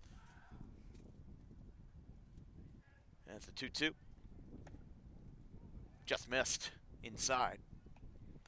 Obviously, he'll be joining a lot of South Jersey talent over in New Brunswick. Tyler Wiltsey out of Audubon. Joey Erase out of St. Augustine. As there's strike 3, Bozarth goes down looking. It's the 8th strikeout by the Greyhounds pitching staff, and there's one away. But again, it only makes sense that the team that is more or less the State University of New Jersey has a lot of South Jersey talent. Do I wish that Rutgers recruited more in South Jersey? Yes. But they're also a Big Ten school. They're not thinking locally like a lot of these mid-majors and small programs are. They are thinking from a national standpoint. They're thinking from a much larger perspective. You know, you do have to recruit a lot more widely at a school as large as Rutgers. You know, meanwhile, LaSalle isn't going to go out to the southeastern U.S. or the West Coast or up north. They're not really going to go outside of their home area all that much, so you're going to get a lot of the local kids. You're going to get Philadelphia, Pittsburgh, Central PA, and then Delaware, Maryland, New York, and of course New Jersey as well. But, you know, those smaller programs, they don't have as much money to recruit on a national stage, as there's a swing and a miss by Demansky. Meanwhile, Rutgers, they've certainly had their own they've had their own controversies about their finances. They've lost $500 million since they joined the Big Ten in 2014. As Marchetti gets a swing and a miss, back-to-back Ks, and there's 2 away. I don't know how they're going to manage that, to be quite honest with you. I mean, you know, it falls solely under the philosophy of you have to spend money to make money. And that's where Rutgers is right now. They've got a new athletic director, Kelly Zinn. There's a strike called to Voiro. But if you look at it from the perspective of what the Scarlet Knights had, you know, they were a powerhouse in the Big East. You know, they had a good football program. They had a very good baseball program and a very solid basketball program as well. And Rutgers just, you know, outside of the Dylan Harper years and the Ace Bailey years, have not been as successful ever since joining the Big Ten 12 years ago. And then not to mention the fact that they've lost $500 million from that venture. Here's the 1-2. Up and away. 2 balls, 2 strikes. Northern Burlington will look to add on some more runs in the bottom of the 5th. They lead this one 5-0.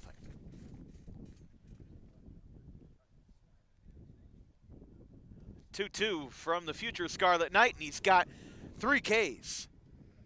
8, 9, and 10 on the Greyhound staff this afternoon, as he has kept quite a steady hand. We go to the bottom of the 5th. It's 5-0 Northern Burlington.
Sophomore Braden Morgano is the pitcher for Maple Shade. It's 5-0. Wildcats, for what it's worth, have held their own, but they've been held to just 2 hits in the ballgame. Morgano, a sophomore, had a 25.2 ERA in an inning and 2/3 last year. 9 runs, 6 of them earned. But again, R.J. Bozarth had an 18 ERA last year and pitched a scoreless first inning.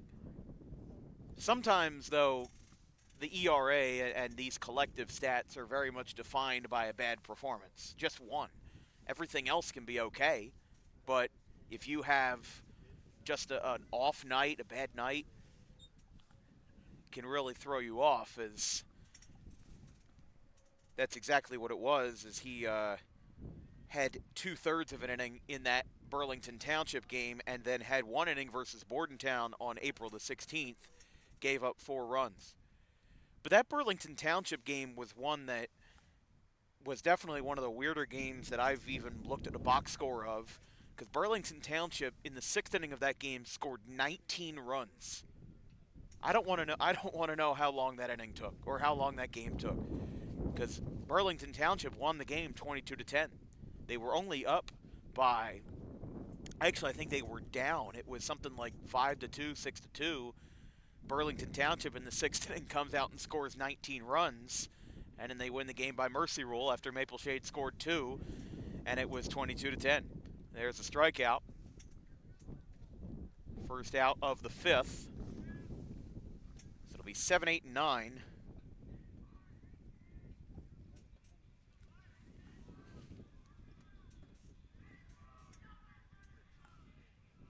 So here is, this is actually going to be Bartlett,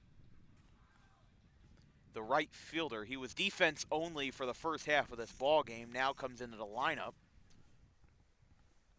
as this additional player. That's one of the rules that we'll get used to every season, because we've done about a month of college baseball where that is not exactly the case. And it's 1-0 to Bartlett, hitting in the 9 slot. After Hoppy had the strikeout, he'll take the place of the DH Alexi.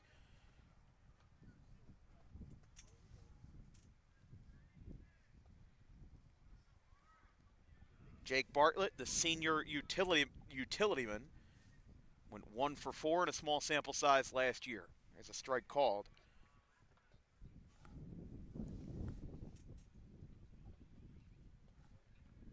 Two 1. From Morgano, the sophomore. Outside, 3-1. Handful of defensive changes as well for Maple Shade. Into the ball game in left field is Kai Mattis.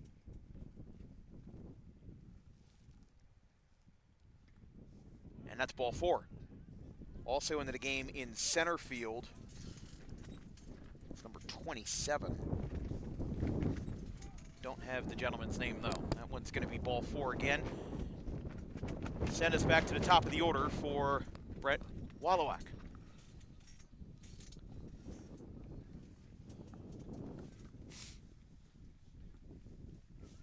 So again, our first of 3 high school games this week. 2 of them involving the Greyhounds of Northern Burlington. As that one skips away, runner will go down to second. Bartlett rounding second, holding up there. This broadcast is brought to you by the South Jersey chapter of the National Adult Baseball Association, South Jersey's premier men's baseball league with 18+ and 35+ divisions and 20 teams across 4 highly competitive divisions.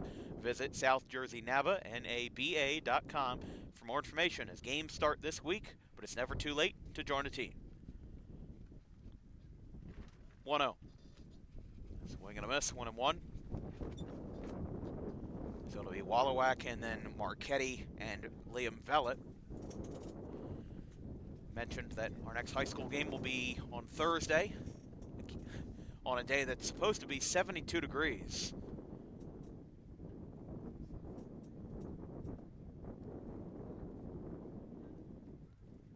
There's the 1-1.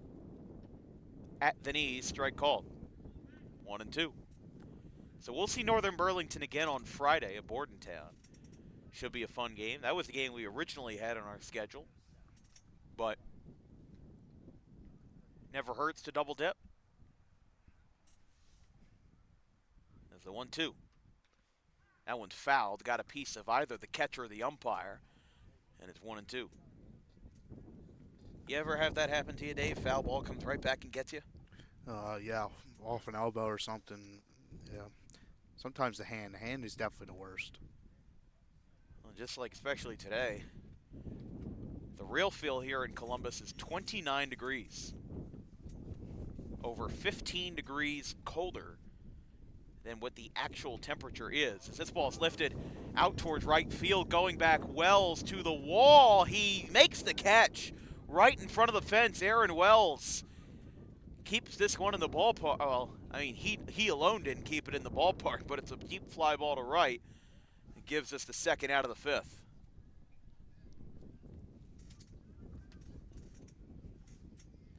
We'll bring up Marchetti now as Wallowak flew out to deep right. Keeps the runner, well, it actually moved the runner, Bartlett, over to third.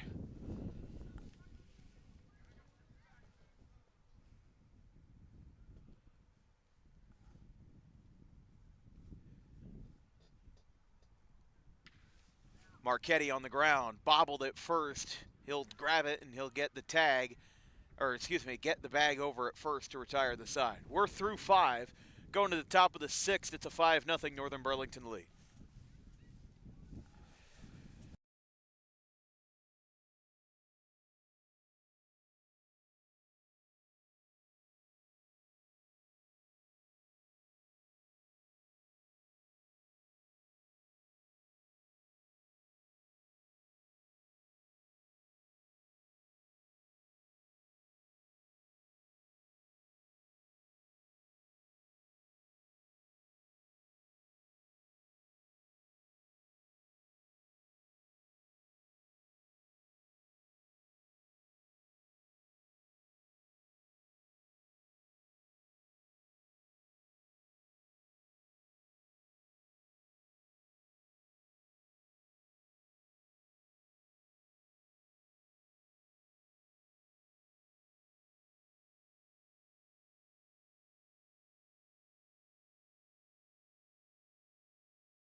Marchetti out for a second inning of work. I'm Dan Wilkins, joined by David Cohen of Rowan University. 5-0. Game started with a bases-loaded walk in the bottom of the second to Liam Vellet, a 2-run single in the second, and then 2 more runs came across in the fourth. A sacrifice fly by Vellet, and then an RBI run scored on a back pick attempt. It was a pickle between first and second. The runner from third wasn't having any mind paid to him, and he ended up scoring. Jake Bartlett now in the game at third base, making that 1-for-1 swap with, well, not a 1-for-1 swap rather, but making the swap with Cole Marchetti.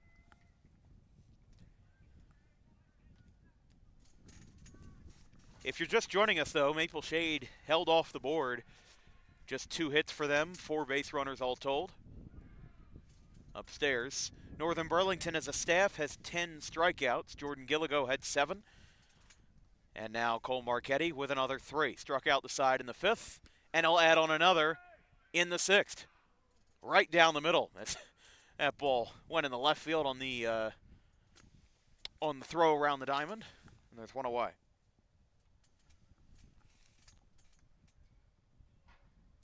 We'll go back to the top of the order for Cole Mulcahy.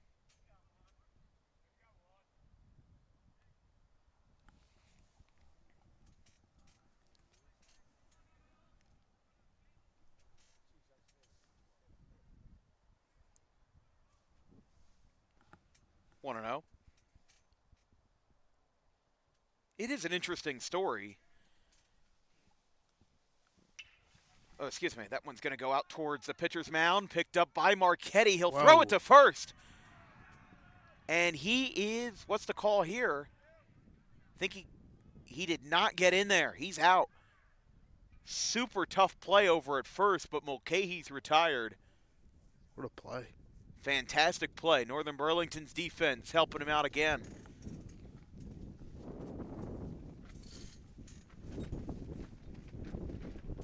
I was just about to say, though, it's an interesting story of why baseball players throw the ball around the diamond after a strikeout, starting with the catcher and then moving around the infield. It comes from Lou Gehrig back in the 1940s. He wanted to give – he felt like the game was running a little bit too quickly, and he thought that his pitcher was, a little bit stressed, a little bit out of the motion, out of the loop. So he decides, hey, when you – whoever the Yankees catcher was at the time, he said, hey, when you get the ball after a strikeout, throw the ball to me. I'll throw it to the second baseman. He'll throw it around. And that's exactly how it happened. And it's a tradition that's stuck around ever since. But baseball, a game that's always built on tradition. Swing and a miss. He got him. Blum down on strikes. That is 12 strikeouts for the Maple Shade staff today, as Northern Burlington has struck him out a dozen times. We'll look for some insurance runs in the bottom of the 6th, but the home stretch is here, and it's 5-0 Northern Burlington.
Welcome back from Northern Burlington County Regional High School.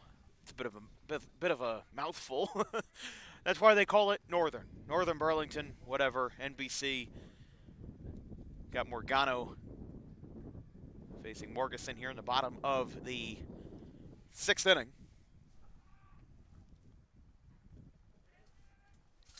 After a scoreless bottom of the 5th, it's Porgeson, Klussman, and Hoppy. 6, 7, and 8. We mentioned in the beginning of the broadcast, talking to Gene Darling before the game, that Takes a lot of pride as there's a ground ball. That's over towards third. That's going to be a fair ball. Scoops under the glove of Bozarth into left field. It's a base hit for Pargasim, who in his first varsity game with Northern Burlington has 2 hits. That's going to bring up, Klussman now. But the top 5 in this Northern Burlington lineup, all Division I commits. We mentioned Wallowak committed to Marist, Marquette to Rutgers, Vellet to Fordham,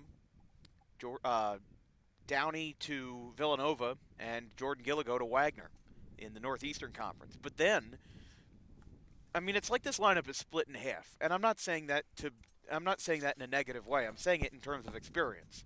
The top 5, all heavily experienced players who have been scouted, who have been seen, and they're all Division I commits. But 6 through 9, as we mentioned, only had 17 combined at-bats last season. And a handful, like Porgasim, had no at-bats last year. The most was, their number 8 hitter, Gavin Hoppy, who had 15. So, taking out Gavin Hoppy, 3 of your 9 batters here on opening day have 2 at-bats, and 2 out of your 9 had 0. So the lineup's kind of split in half. Your top half are your experienced guys, the ones that have had all the reps in the world and really just need to prove themselves more. As this ball's hit out towards center field, this ball's going to get out of the yard. Klussman 2-run home run. Opening day jack to center field in a hitter-friendly ballpark. And it's 7-0 Northern Burlington. No, that's Downey with the home run. Hits it to center field. 2-run shot. I don't know where I was on that one, but it's a 2-run jack to center field. Just cleared the fence, almost hit the building behind us in center. And Northern Burlington with a no-out jack.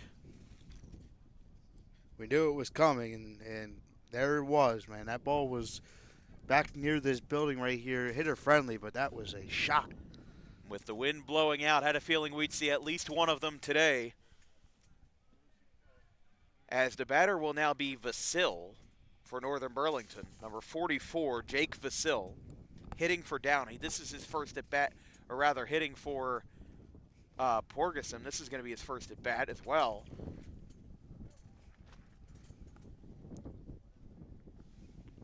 Just real quick going back, you mentioned how the bottom half of the lineup a little inexperienced, and some people may ask why, but the guys they lost last year, Nick Dombrowski, he had an unbelievable year. He hit .545.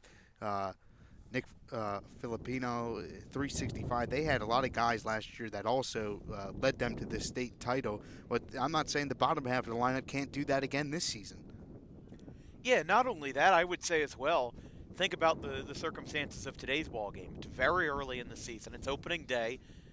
The guys that are hitting 6 through 9 today may not be the ones that are hitting 6 through 9 when the playoffs begin. Players can get moved up. Players can get moved down. And also, he may use a different set of guys for a game like this where, it's early. It's a non-divisional game. This game, like I said, has more of an impact for Maple Shade than it does for Northern Burlington. For Northern Burlington, it just really sets your momentum. It really just sets your confidence. But for Maple Shade, it's a matter of power points. And being kept off the board through 6 innings, if you're headed towards a shutout here to open up the season, you're going to be talking a lot about, whether these teams can get ahead early. And obviously you want to get ahead early. You want to shock some people. Here's the 2-2. Grounded. Vasil out to second, picked up, and the throw to first by Blum is in time. And that's the first out of the inning here in the 6th. This broadcast is brought to you by the Dangerous Adrenaline Wrestling Gladiators, or Dog Pro Wrestling, New Jersey's premier pro wrestling organization with high-flying events and nonstop entertainment throughout the Garden State. Visit dawgprowrestling.com for more information and for future events. They'll be at the South Jersey Geek Fest. They'll have a table and an event on Saturday, April the 4th in Gloucester Township. And if you're a small business owner interested in advertising with Dan Wilkins Broadcasting, send us an email with an inquiry at thedanwilkinsshow@gmail.com. With over 170,000 annual viewers across 200-plus broadcasts annually, whether you're a brick-and-mortar store, an online service, or a social media brand, we can get advertising for you to bring your brand more exposure in South and Central Jersey. Again, that's thedanwilkinsshow@gmail.com, our email, if you'd like to become a sponsor of DWB. Ground ball to third. Throw across the diamond. It's a sharp throw in time. Second out of the inning. As Northern Burlington, 2 ground outs. There's that duck song again. Got any grapes? I don't know why I did an impression of Tony the Tiger, but got any grapes? 7-0 Northern Burlington. First pitch popped up. First base side and out of play for Klisman.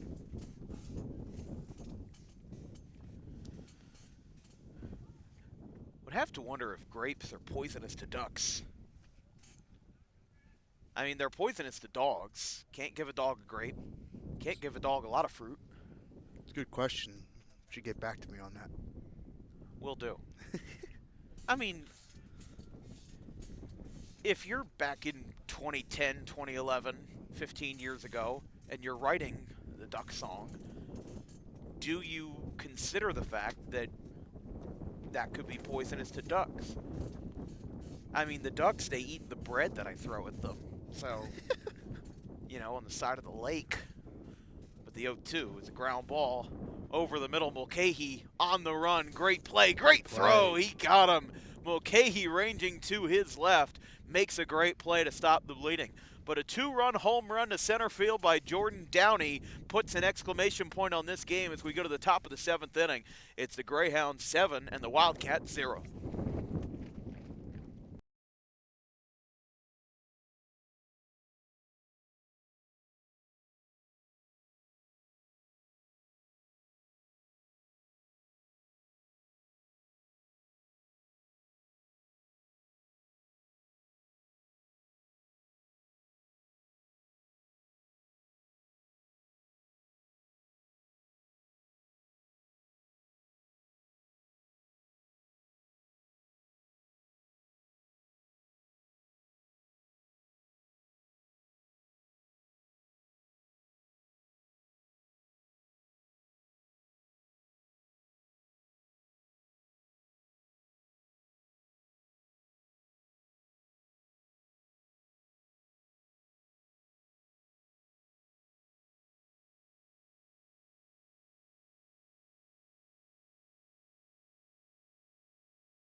Jordan Downey in to close out this one in the 7th inning. Obviously not a safe situation, but the junior Downey, 0.7 ERA in 30 innings, 14 walks, 46 Ks, as he'll face the Maple Shade lineup to try to take this game into the win column, as there's a swing and a miss.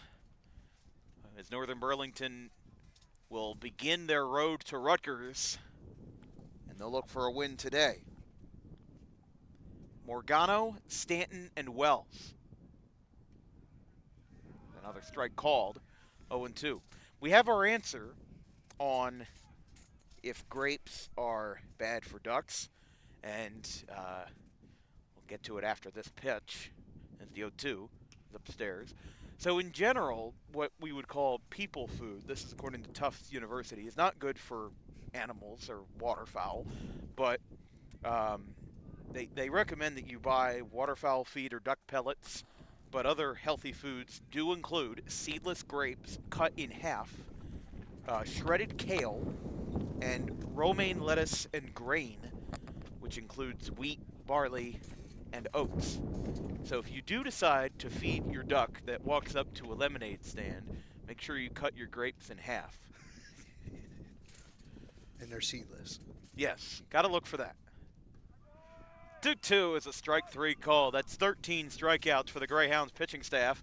And there's one away here in the seventh inning as Northern Burlington will look to command for a shutout here on a three-pitcher effort. I mean, listen, I think that these two teams were playing on very different strategies.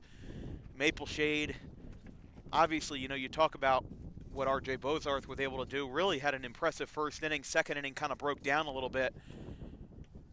There's a strike called. 0-1 to Stanton, the catcher. Aaron Wells, the right fielder in the on-deck circle.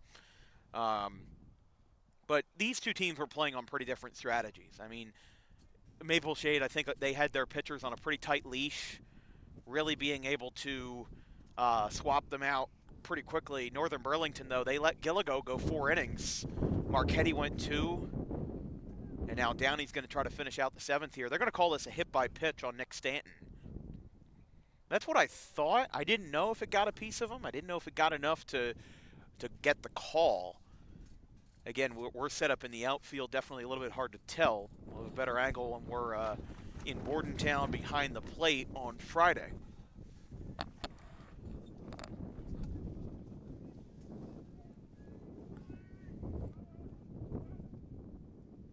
Stanton trailing off of first, swing and a miss.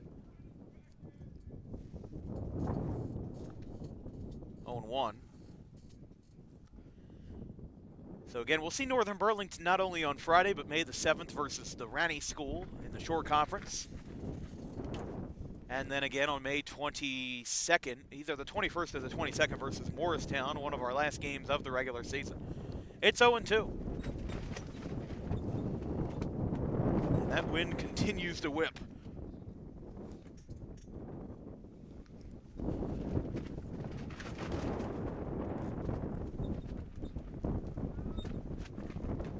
Oh, 2. Swing and a miss. He struck him out. Sets down Wells, and now it's going to be Bozarth. The pitcher turned third baseman as the last chance for Maple Shade. Trying to avoid a shutout. Maple Shade last year, 13-10. They'll be back at home for their home opener versus Bordentown. 5 of their next 6 games are at home. They have Bordentown on Thursday, Cinnaminson on Friday, Deptford on Tuesday. And then they're on the road at Burlington Township on April the 1st, and then another 2-game homestand versus Holy Cross and Delran going into the first full week of the season. 0-1 to Bozarth. Outside. The scoreboard down the third base line thought it was a strike. They certainly thought that one was favorable. 1 ball, 1 strike. Downey, the Villanova commit. Inside now. And then for Northern Burlington, we mentioned we'll see them on Friday, and that is their next game. Kind of as the inverse to Maple Shade, 3 of their next 4 are on the road. Bordentown on Friday, Cinnaminson on Monday the 30th, Delran on Tuesday the 7th, Holy Cross on Wednesday the 8th. It's 3-1. Nick Stanton on first. Reached via hit by pitch.